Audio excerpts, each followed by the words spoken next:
आप सब अच्छे रहें, स्वस्थ और सुखी रहें, यही मंगल कामना है। कथा की पावन गंगा, आज से हम क्या सुनेंगे? 7 दिन भागवत सुनेंगे। क्यों सुनेंगे भागवत? क्या जरूरत है भागवत सुनने की? भागवत इसलिए सुननी चाहिए क्योंकि यह भगवान के द्वारा प्राप्त हुई वाणी है। किसके द्वारा प्राप्त हुई वाणी है? भागवत क्यों सुननी चाहिए? किसके द्वारा प्राप्त हुई वाणी है? बैठिए, बैठाइए, बैठिए ना, आप बैठिए। किसके द्वारा प्राप्त हुई वाणी है? ऊपर आ जाइए। किसके द्वारा प्राप्त हुई वाणी है? भागवत भगवान के द्वारा प्राप्त हुई वाणी है। भगवान के द्वारा कही गई कथा। सबसे पहले भागवत किसने किसको सुनाई? सबसे पहले भागवत भगवान नारायण ने ब्रह्मा जी को सुनाई। आप भागवत सुनते रहेंगे तो जीवन में प्रसन्न रहेंगे, खुश रहेंगे। कैसे रहेंगे? जोर से, प्रसन्न रहेंगे।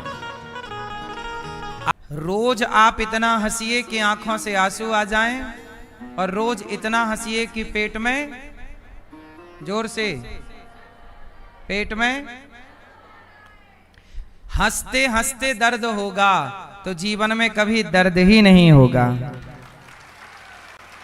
हंसते हंसते दर्द नहीं होता, इसलिए बाकी के दर्द बने रहते हैं। जीवन में हंसना बहुत जरूरी है, जीवन में प्रसन्न रहना बहुत जरूरी है। अच्छा, हंसी खुशी गई कहां? आपने कथाएं सुननी छोड़ दी, दिन भर मोबाइल चलाते हैं, दिन भर रील खिसकाते हैं। इसलिए जीवन में मोबाइल भी चलाओ, पर उतना जितनी आवश्यकता हो। थोड़ा सत्संग करो, दोस्तों के साथ बैठो, परिवार के साथ बैठो, सारे लोग बैठकर कथा सुनो, थोड़ा सा सत्संग करते रहो। एक घड़ी आधे की पुनियाज, तुलसी चर्चा राम की हरहि कोटि अपराध। यदि आप हंसते रहे, कथाएं सुनते रहे, तो आप टेंशन में नहीं होंगे, तनाव नहीं होगा। कितनी जिंदगियां सुधर गई कथा से, कितनों के जीवन में प्रसन्नता आई कथा से। भगवान के बारे में जानना बहुत जरूरी है। भगवान मंदिर, रोज मंदिर जाओ, रोज माला जपो, इसकी जरूरत नहीं है। फिर किसकी जरूरत है? अपने मंदिर को, अपने मन को ही मंदिर बना लो। संत जन कहते हैं कि मंदिर रोज जाने की जरूरत नहीं है, मन को ही इतना साफ कर लो कि मन ही मंदिर हो जाए। और जब मन ही मंदिर हो जाएगा तो मंदिर में बैठे भगवान मन मंदिर में आके बैठ जाएंगे। और जिन्हें आप बाहर ढूंढ रहे हैं वो भीतर प्रकट हो जाएंगे। और जब भीतर प्रकट हो जाएंगे तो बाहर की खोज मिट जाएगी। जिन्हें आप बाहर खोज रहे हैं वो बाहर तो हैं। एक चौपाई आपने सुनी होगी, सीय राम मय सब जग जानी। मय का मतलब क्या है? सीय राम मय सब जग जानी, करहूं प्रणाम जोरी जुग पानी। यहां मैं शब्द है। करते हैं पर भगवान रहते भीतर हैं, बाहर भी रहते हैं, भीतर भी रहते हैं। तो आपको बहिर्मुखी होना है कि पास हैं, पर सुखी कहां है? क्यों भैया? क्या लोगों के पास खेत नहीं है, कि बच्चे नहीं हैं, कि गाड़ी नहीं है, कि बंगला नहीं है, कि घर नहीं है? क्या नहीं है? कि सम्मान नहीं है, कि इज्जत नहीं है? बाहर की वस्तुओं से सुख मिलता तो हर बाहर का सुख पाने वाला व्यक्ति सुखी हो जाता। पर आप गलत फहमी में जी रहे हैं। आपको लग रहा है ये वस्तु मिल जाएगी तो सुखी हो जाएंगे। मेरी मां वस्तु सुख नहीं देती, नौजवान लड़कों को लगता है कि बड़का मोबाइल बड़ा वाला मिल जाए और बड़ी गाड़ी मिल जाए, सुखी हो गए। उन्हें लगता सब कुछ मिल गया। सब कुछ मिल गया तो गाड़ी और मोबाइल और बंगला पाने के बाद भी इच्छाएं जिंदा हैं कि मर गईं? बोलो। जिस सुंदर स्त्री को आप पाना चाहते हो उसे पा लेने के बाद क्या इच्छाएं स्त्रियों की मर गईं? स्त्री पाने की, पुरुष को पाने की, भोग विलास की इच्छाएं क्या मर गईं? भोग लेने के बाद क्या भोग विलास की इच्छाएं मर गईं? अब जन्म नहीं लेंगी? आप मर जाते हैं, आपके भीतर की इच्छाएं नहीं मरती। सुख बाहर ढूंढने चले हो, बाहर सुख नहीं है। असली सुख कहां है? भीतर। भीतर मतलब हम जितने, अच्छा बताओ असली सुख किस में है? आप बताओ। बाहर है भीतर है? आपने कहा भीतर है, तो बताओ भीतर मतलब क्या? क्या है भीतर? कहां और कितने भीतर घुसे, कहां जाएं? क्या है भीतर? सुनो अब, भीतर का मतलब है संतुष्टि। भीतर का मतलब है, भीतर का मतलब है संतोष। भीतर का मतलब है, भीतर का मतलब है संतोष। यूं तो इच्छाओं का कोई अंत नहीं है, यूं तो इच्छाओं का कोई, रावण की इच्छाएं पूरी नहीं हुई, दुर्योधन की इच्छाएं पूरी नहीं हुई, लेकिन माता शबरी की इच्छाएं पूरी हो गईं, केवट की इच्छाएं पूरी हो गईं, क्योंकि इनकी कोई अधिक इच्छाएं थी ही नहीं। शबरी की क्या इच्छा थी? घर बन जाए क्या इच्छा थी? महल बन जाए क्या इच्छा थी? बोलो। भोग विलास मिल जाए क्या इच्छा थी? शबरी की इच्छा थी केवल राम मिल जाए। जिसकी सारी इच्छाएं सिमट कर एक इच्छा रह जाएगी, परमात्मा को पाने की। बस वही इच्छा है। हाँ कन्हैया तुम्हें एक नजर देखना है, कन्हैया तुम्हें एक नजर देखना है। भगवान को पाने की इच्छाएं, बाकी इच्छाएं तो धीरे धीरे। अच्छा ये बताओ, मैं बूढ़ों बूढ़ों को देखता हूं बड़े परेशान हैं साहब।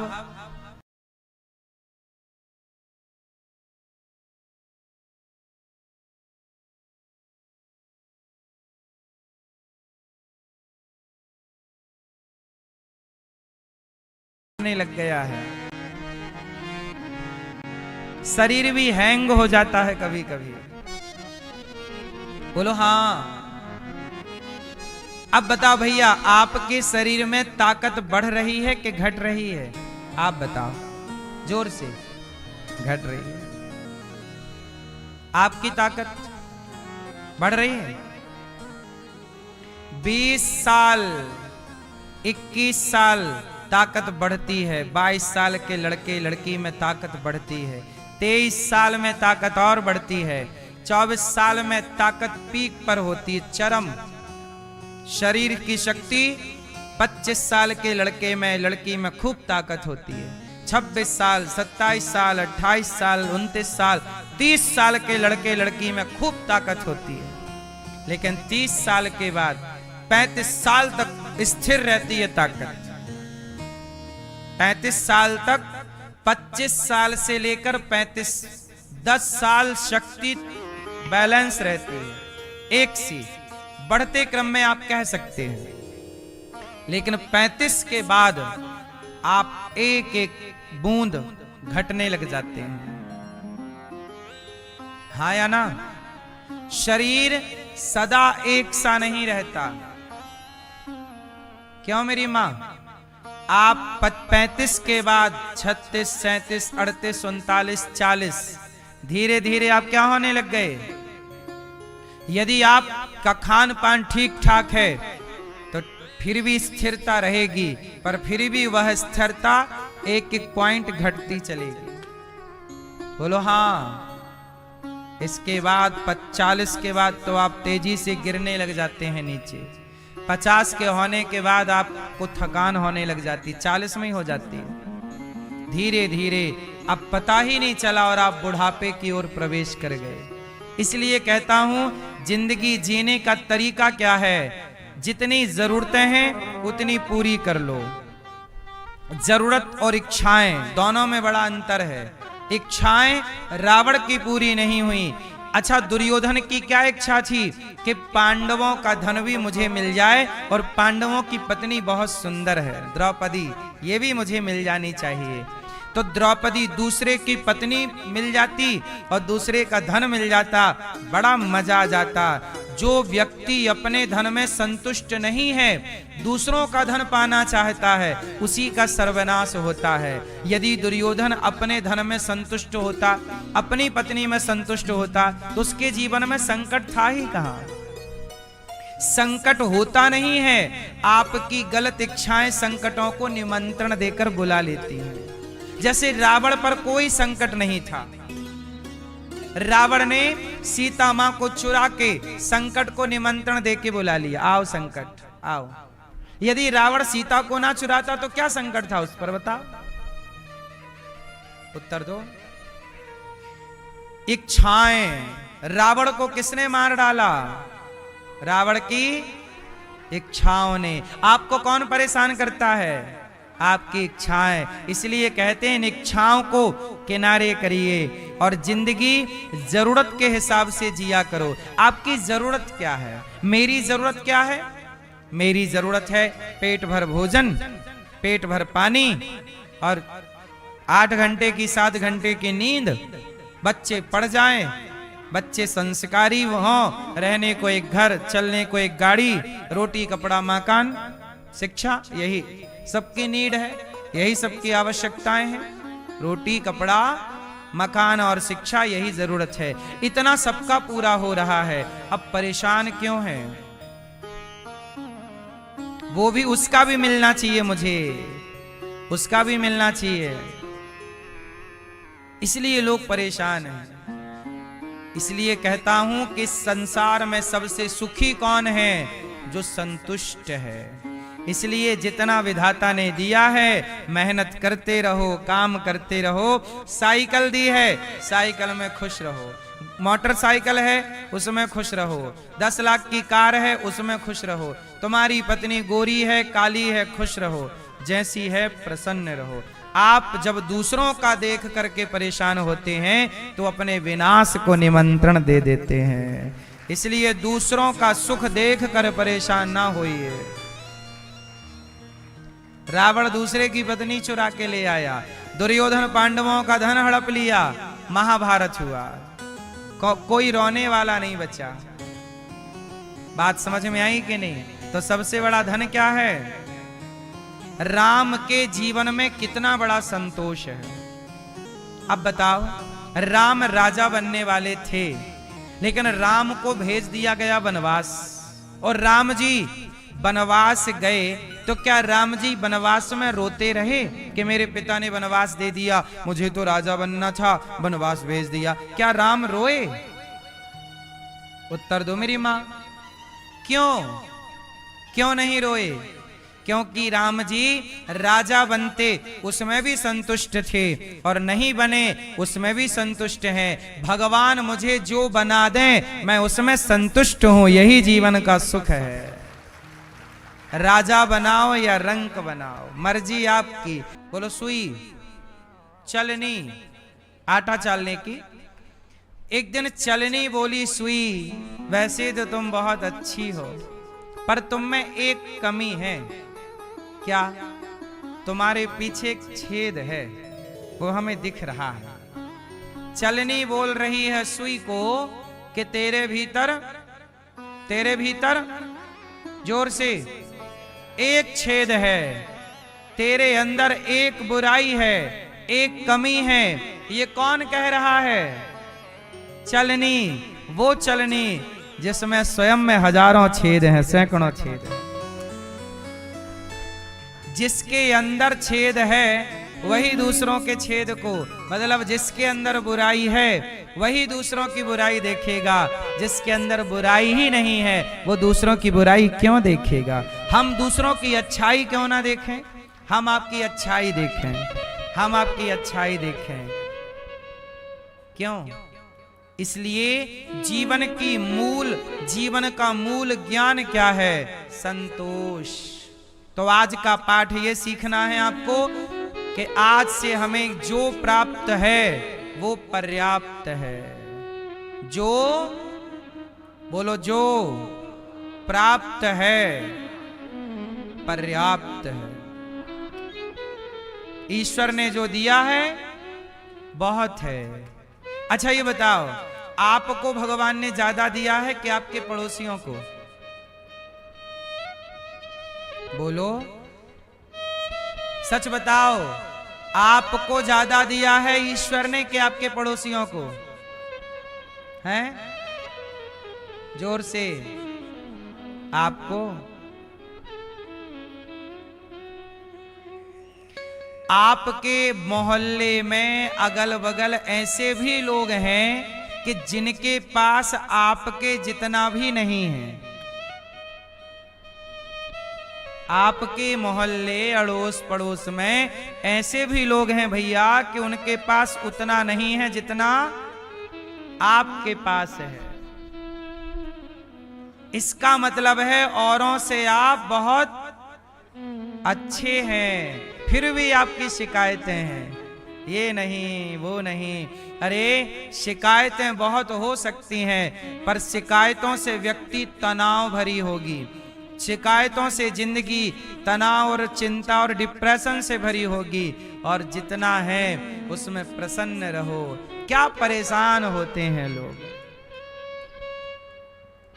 परेशान क्यों होते हो? जीवन का मूलभूत संस्कार है संतोष। अच्छा बताओ, चिड़िया संतुष्ट है या नहीं? क्या चिड़िया कल की चिंता कर रही है? क्या सांप कल की चिंता कर रहा है? क्या शेर कल की चिंता कर रहा है? क्या पानी की मछली कल का सोच रही है? बोलो, 84 लाख योनियों में बताओ कल के लिए संग्रह कौन कर रहा है? केवल इंसान। कल की प्लानिंग किसी की नहीं है। और फिर भी चिड़िया अनादि काल से है या नहीं? बोलो। इसका मतलब है किसी ने चिड़िया से पूछा, किसी ने चींटी से कहा, ए चिड़िया तू कल के बारे में नहीं सोचती? चिड़िया बोली नहीं। आज सूर्य अस्त हो गया, सूर्यास्त होते ही चिड़िया फुर्र से अपने घोंसले में आ जाती है और बिना मोबाइल चलाए अपने बच्चों को खूब टाइम देती है। बोलो हाँ। और आप लोग हैं कि बिस्तर पे आए तो हैं पर बच्चे की ओर नहीं देखेंगे, मोबाइल चलाएंगे। घर आ तो गए पर बच्चों को नहीं देखेंगे। चिड़िया दिन भर दाना चुगती है, शाम को आनंद से। किसी ने चिड़िया से कहा, चिड़िया तू कल के लिए कुछ लाई नहीं चोंच में दबा के? बोले कल के लिए क्यों लाऊं? क्यों? कल के लिए इंसान कितना जोड़ता है। चिड़िया बोली, इंसान को उस परमात्मा पर भरोसा नहीं, मुझे उस पर पूरा भरोसा है कि जो कल का दिन देगा वो कल की व्यवस्था भी करेगा। इंसानों को ईश्वर पर भरोसा नहीं, इसलिए कल के लिए आज को बिगाड़ रहे हैं। आज जी लो। हम ये नहीं कहते कल की रोटी कल का आटा इकट्ठा ना करो, हम ये कहते हैं ठीक है कल का 2 महीने का संग्रह करो, ठीक है, पर आप लोग 2 महीने का नहीं, आप 5 पीढ़ी का इकट्ठा करने में लगे हुए हैं। यदि आप 2 महीने का भी इकट्ठा करें तो भी आप परेशान ना हो, यदि आप 2 साल का भी इकट्ठा करें तो भी आप परेशान ना हो। आप परेशान तब होते हैं जब 2-4 पीढ़ियों के संग्रह में लग जाते हैं कि उस आने वाली तीसरी पीढ़ी का क्या होगा। इसलिए जितना दिया विधाता ने उसमें क्या रखो। हाँ, हर हमेशा भगवान का धन्यवाद, मुझे तुमने दाता में धन्यवाद निर्विवाद। राम राम कहिए जाहि विधि राखे राम ताहि विधि। तराजू बांधते हैं भागवत जी का पलड़ा भारी होता है। इसलिए ये भागवत केवल भागवत नहीं, कृष्ण का वांग्मय, भगवान का वांग्मय स्वरूप है। कृष्ण ही 7 दिनों में कथा के द्वारा आपके हृदय में प्रवेश कर जाएंगे। और जब भगवान भीतर बैठेंगे तो आपके भीतर कुछ शत्रु बैठे रहते हैं। क्यों भैया, आपके भीतर के शत्रुओं के नाम बताओ। आपके अंदर कोई दुश्मन है? नहीं? ये भैया, आपके भीतर कोई शत्रु है? हाँ, क्या नाम है? इनके भीतर शत्रु हैं, पर ये बता नहीं रहे, अपने शत्रु का पक्ष ले रहे हैं भैया। आपके भीतर कौन शत्रु है? कौन? गुस्सा। आपके भीतर के शत्रुओं के नाम सुनो। आपके भीतर का शत्रु है काम। काम, काम मतलब वासना। काम मतलब वासना। जो किसी भी स्त्री को आप देखते हैं तो आपके अंदर वासना जाग रही है, मतलब आपके अंदर वासना। देखो, काम गलत नहीं है। काम, जिस काम को हम गलत कह रहे हैं, यदि उस काम का प्रयोग सही करें तो वो काम अच्छा है। काम से ही संतान उत्पन्न होती है।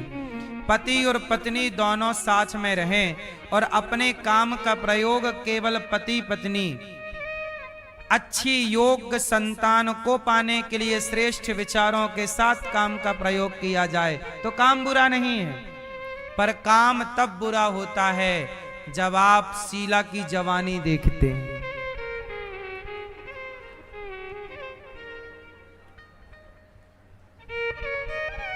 मुन्नी बदनाम हुई देखते हैं तो काम बुरा है। क्यों मैया? काम तब बुरा है जब आप अपने काम से शीला की जवानी देखें तो वो काम बुरा है। वरना काम से केवल अपनी पत्नी का दर्शन करें, अपने पति को देखें और पति पत्नी काम में डूबे रहें तो कोई आपत्ति नहीं है किसी को। काम अच्छा भी है। और काम जब पर स्त्री की ओर काम प्रवेश करता है, जब पर स्त्री पर पुरुष की ओर काम भागता है तो वही काम आपका नाश कर देता है। ये आपका शत्रु है। वो काम मित्र भी है यदि ठीक ठीक चल रहा है। आपका मन भटकाव में नहीं। आप तो नहीं देखते शीला की जवानी? यदि आपका मन यहां वहां नहीं जाता तो फिर आप सही हैं। इसलिए अपने पे कंट्रोल। काम, ये आपके गौरी गोपाल आश्रम में कोई भूखा यहां से ना जाए। जो आए सब भोजन करें। मैं सबको कहता हूं आप भी भोजन करके जाइए गौरी गोपाल में, सब भोजन करें। ये लोभ है, ज्यादा लोग भोजन करेंगे मुझे ज्यादा पुण्य की प्राप्ति होगी।